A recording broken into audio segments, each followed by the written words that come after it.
Yeah, so Brooklyn has new battery pack, and they went with a company called, it's Enel, and it's Italian. So I don't know if it's Enel or Enel or whatever, but they installed, or they are looking to install, they're going to install 3,000 megawatts of energy storage between now and 2030, and this is going to help build the grid, and so they're going to offset peaker plants and basically just green the area in Brooklyn, in Brooklyn. And it's a short story that I found at Reuters, and it really just talks about how Brooklyn is looking to clean up the air, and they're doing the battery. But what I wanted to do was launch this into another discussion. We've talked about this several times on the show, battery storage, and the different ways battery storage can be used to supplement the existing grid and the future green grid. So, I mentioned that they're going to install 3,000 megawatts of energy, and this is going to help eliminate peaker plants. And for people who don't know what peaker plants are, you have to imagine. You need to watch our show every week, and you would know. Yeah, exactly. Yes, exactly. Did you say peaker plants or pedo plants? Yeah, that's where. Don't walk through that garden of pedo plants. So they make pedo. Yes. That's what they call them in South Africa. Now, so peaker plants, you have to think about the amount of people turning on their air conditioner in the middle of the summer, and they do it in the middle of the day. And so you have all these air conditioners coming online, and the regular power plant can't supply enough energy. And that's when you get things like rolling brownouts and things. So what the utility will do is they'll bring on these smaller, usually diesel and oil driven power plants to meet that peak. Those are called peaker plants. As we've seen with Tesla in Australia, where they've installed massive batteries, they can bring these batteries online in a split second to supplement the grid. And so the idea is, whether using coal-fired power plants or using green technology, preferably, we could power these batteries and we could store that energy, and then when they're needed, we can put that back into the grid. And that's great on a municipal level. But then you also look at the potential of installing batteries in things like schools, in hospitals, pharmaceuticals, data centers, places that need 24-hour power. And if you have a blackout in the general municipality, now you have buildings that can stand alone. And if you scale that down even more, you look at home-based battery storage. And then if you really scale that up, Patrick mentioned previous story about looking into the future and how things are going to go. Ideally, we would have a large amount of small and medium-sized batteries at companies, municipalities, residential, and everybody would be mesh networked together. Because we hear about these blackouts, whether it was, however many years ago, it was like the entire eastern seaboard went down.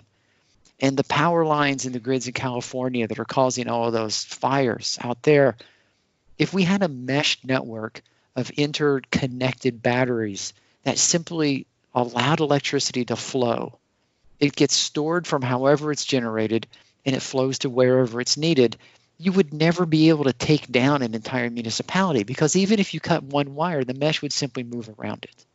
And we need to move towards something like that. Exactly. It's just like the internet, that it doesn't even matter if one server goes down. There's 100 waiting in the wings or interconnected. And when I saw this article, I immediately jumped 20 years in the future, where all major cities have these huge battery packs, not just one, but 2 or 3 or 4. And then, or a like I said, distributed network of smaller ones in each neighborhood, so you have a resilient system. Yep. Exactly. And I just keep waiting. Like every year, I just keep waiting for okay, somebody's going to say this, and this is going to happen, and we're going to build this. And I see this as the future of the grid, like grid 2.0. Yeah.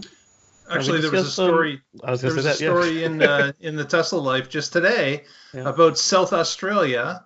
Have a pilot program where they're allowing residential homes to install power walls and connect them to the grid. And just last week, a coal peaker plant failed, couldn't go up, and these homes contributed to the grid to keep things going. So there was no blackout.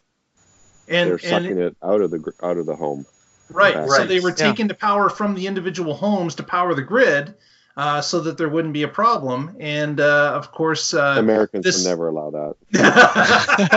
Actually, there's in Vermont, there's a similar program where a power utility worked with Tesla and installed power walls there.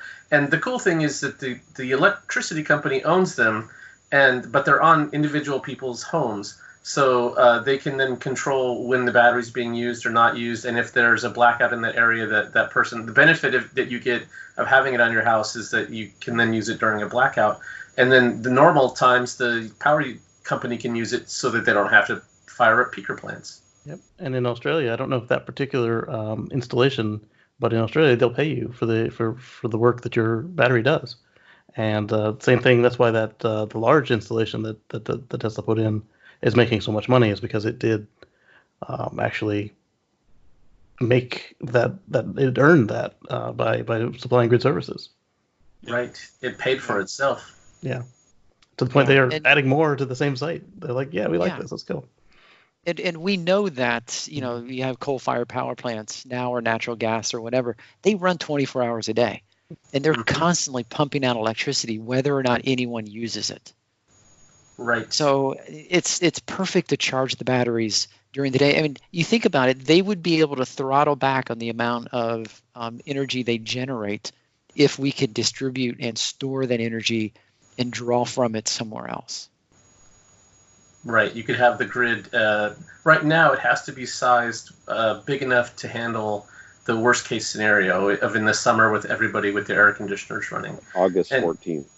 Yeah, exactly. Yeah, literally. It's sort of like a parking lot. You have to make it big enough to handle Black Friday, but then in the off days, you've got a lot of empty space, so that hopefully you can put up a fireworks stand or something else.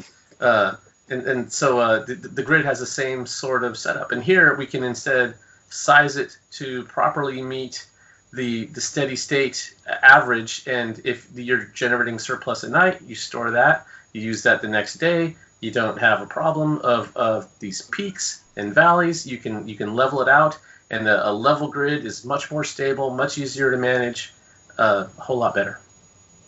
Yeah. And if you incentivize the consumer with time of use billing, so there's incentive to buy one of these setups, put it in your home, charge it up at night when the rates are cheap, run during the day, offload the grid. Everybody wins. Yep. Yeah, that's the thing. Everybody wins, and it's just getting except to Big that. Coal. And they're losing anyway for other reasons. Yeah, for other reasons entirely. There. I don't roll them into a everybody category. You don't roll coal, Tony? I don't roll coal. Good God. In the Prius Prime, he's rolling coal. Right?